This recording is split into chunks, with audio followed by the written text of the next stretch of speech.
Hello students, coordinate geometry बेटा आपकी class 10th की अपनी एक्सरसाइज चल रही है।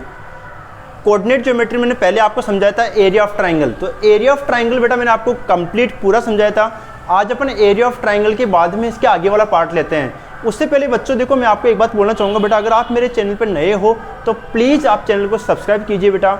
और मैं आपको बोलना चाहता हूँ कि आप कंटिन्यू बने रहिए, आपको 100% मैथ्स में कोई दिक्कत नहीं आएगी। प्लीज़ बेटा आप वीडियो कंप्लीट वॉच कीजिए। और ये वीडियो आप देखने से पहले पिछली बार का वीडियो ज़रूर देख लेना, उसमें मैंने आपको एरिया ऑफ ट्राइंगल के बारे में समझाया था। आज आप आगे देखिए question number 2। In each of the following find the value of K for which of the points are collinear. Collinear का क्वेश्चन 100% एग्जाम में आता है। कोलिनियर के नाम से क्वेश्चन एग्जाम में आएगा। तो यहाँ पे समझिए बेटा, पहले आपको ये समझना है कि कोलिनियर जो वर्ड होता है इसका मीनिंग क्या होता है। कोलिनियर अपन किसे कहते हैं? तो कोलिनियर का मतलब क्या होता है, एक ही लाइन पर 3 पॉइंट। देखिए यहाँ पे, जैसे कि मान लो आपके पास कोई लाइन है ए बी, कोई लाइन है, इस लाइन के ऊपर 3 पॉइंट हो। जैसे कि यहाँ पे पॉइंट दे रखा आपको ए बी सी, तो ए की लाइन पर यहाँ पॉइंट आ गया, इसी लाइन पर यहाँ पॉइंट, इसी लाइन पर यहाँ पॉइंट। तो एक ही लाइन पर अगर बहुत सारे पॉइंट आते हैं तो उन पॉइंट्स को अपन क्या बोलते हैं, कोलिनियर। एकदम क्लियर है। और यहाँ से एक बात आपको और समझ में आ रही होगी बच्चों, कि अगर आपके पास में एक ही लाइन पर 3 पॉइंट है तो उनसे कभी भी ट्राइंगल नहीं बन सकता है। बोलो बेटा, बन सकता है क्या? आप खुद देखना, अगर एक लाइन आपके पास में, इस लाइन पर 3 पॉइंट है, अगर इन तीनों पॉइंटों को ज्वाइन करोगे तो आपके पास में ट्राइंगल नहीं बन पाएगा। देखना ध्यान से यहाँ पे, इधर अगर आपके पास में एक ये हो गया, दूसरा पॉइंट ये हो गया, तीसरा पॉइंट ये हो गया, अब एक लाइन पर नहीं है, तो आप तीनों को ज्वाइन करोगे तो ट्राइंगल बन जाएगा। बोलो बेटा, ट्राइंगल बन जाएगा ना? कब बन रहा है ये? जब एक लाइन पर 3 पॉइंट नहीं है, तीनों पॉइंट क्या थोड़े से अलग है, तो आपके पास में ट्राइंगल बन जाएगा। तो यहाँ पे यही चीज बेटा आप लोगों को समझने वाली है कि अगर एक ट्राइंगल पर अगर तीनों पॉइंट आपस में कोलिनियर हो तो ट्राइंगल आपका नहीं बनेगा। अब ध्यान से देखना बेटा, आप लोग देखो, अगर आपके पास में जैसे कि यहाँ पे कोलिनियर वर्ड है तो आपके पास में बनाओ एक ट्राइंगल। अब यानी कि आपके पास में कोलिनियर का मतलब क्या हो गया कि एक लाइन पर 3 पॉइंट हो गए। तो ऐसी सिचुएशन में एरिया ऑफ ट्राइंगल क्या होता है बेटा? बोलो, 0। क्यों होता है? क्योंकि अगर एक ही लाइन पर 3 पॉइंट आएंगे तो अपन उनसे ट्राइंगल नहीं बना सकते। तो जब भी आपके पास में अगर कोलिनियर वर्ड आ जाए तो आप लिखोगे एरिया ऑफ ट्राइंगल क्या होगा बेटा? 0 होगा। एकदम क्लियर है। अब यहाँ पे समझिए आप लोग, अब इसको सोल्व कैसे करेंगे अपन। देखो, फर्स्ट क्वेश्चन ले रहा हूँ बेटा मैं। ए पॉइंट आपके पास में फर्स्ट क्वेश्चन है, ए पॉइंट मान लिया मैंने 7, -2, बी पॉइंट आपके पास में 5, 1 और सी पॉइंट कितना है बेटा? 3, k। तो ये पॉइंट हो गया x1, y1, x2, y2, x3, y3। अब यहाँ पे लिखो आप एरिया ऑफ ट्राइंगल का फॉर्मूला 1/2। मैंने बड़ा अच्छा सा बेटा आपको कल फॉर्मूला सिखाया था। x1, बोलो क्या लिखना है फॉर्मूला, मेरे साथ साथ बोलो बेटा।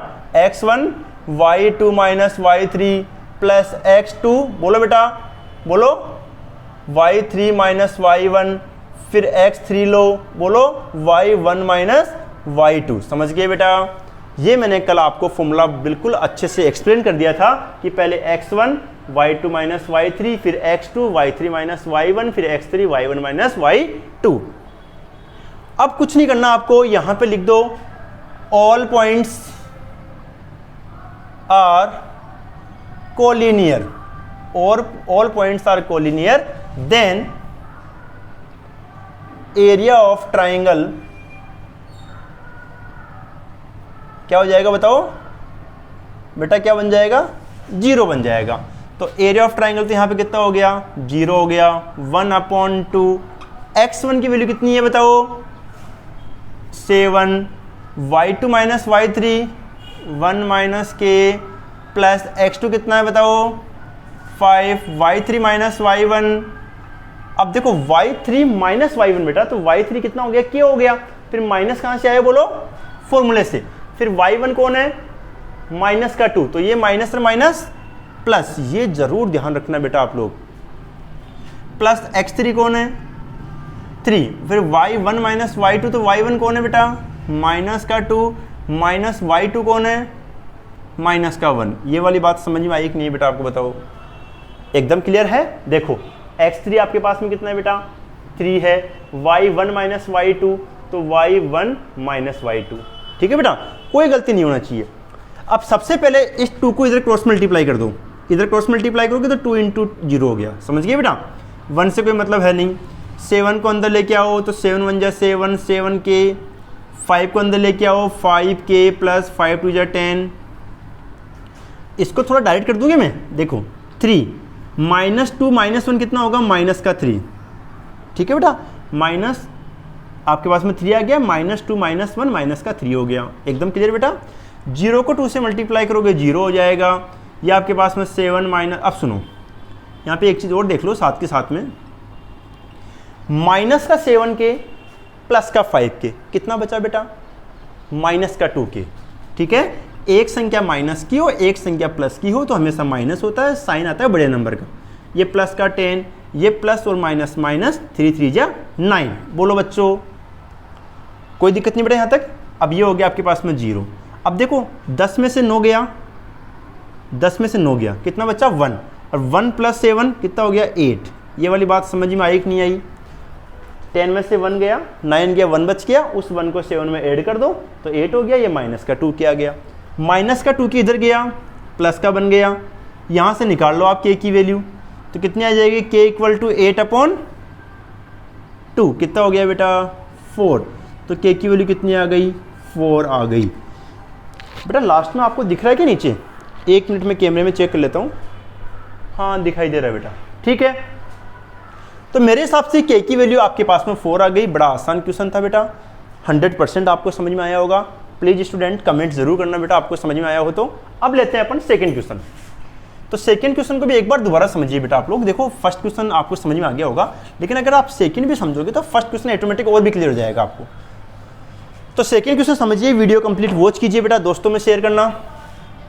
तो सेकंड क्वेश्चन आपके पास में कितना है 8,1 k, -4 2, -4 x1 y1 x2 y2 x3 y3, ये साथ जरूर लिख लेना हर क्वेश्चन में। ऐसे लिखोगे तो क्वेश्चन कभी भी गलत नहीं होगा बेटा आपका। अब यहाँ पे लिखो area of triangle 1/2 formula x1 y2 minus y3 plus x2 y3 minus y1 plus x3 y1 minus y2। समझ गए बच्चों। अब आपके पास में कंसेप्ट क्या है, कोलिनियर। जब कंसेप्ट कोलिनियर हो तो एरिया ऑफ ट्राइंगल क्या आ जाएगा, बोलो 0 आ जाएगा। अब x1 कितना है 8, y2 माइनस y3 तो y2 माइनस y3, तो ये माइनस और ये माइनस क्या हो जाएगा बेटा प्लस हो जाएगा। फिर x2 कौन है k, फिर y3 माइनस y1 तो y3 माइनस y1 कौन है बेटा माइनस का 1 प्लस x3 कौन है 2। अब y1 माइनस y2 तो y1 कौन है बेटा 1 माइनस y2 कौन है माइनस और माइनस प्लस। ये वाली बात समझ में आ गई बेटा। अगर दो माइनस के साइन एक साथ आ जाए तो हमेशा क्या बन जाता है प्लस बन जाता है। अब यहाँ पे देखो ध्यान से बेटा, ये वाली बात आपको कोई तकलीफ नहीं यहाँ तक, एकदम क्लियर है यहाँ तक बेटा आपको। अब नेक्स्ट देखते हैं अपन आगे। ये 1/2 हो गया 8, 5 प्लस का है उसमें से 4 गया तो कितना बचा 1। एक संख्या प्लस की एक संख्या माइनस की हमेशा कम होता है, डिजिट आते हैं बड़े नंबर की। के -5 माइनस में कितना हो गया माइनस का 6, 1 प्लस 4 कितना हो गया बेटा 5। अब ध्यान से देखो 8 1 जा 8 प्लस और माइनस माइनस 6 के और 2 5 जा 10। इसको क्रॉस मल्टीप्लाई कर दीजिए, क्रॉस मल्टीप्लाई दिया 10 प्लस 8 18 माइनस का 6 के, ये हो गया आपके पास में 0 18 माइनस का 6 के।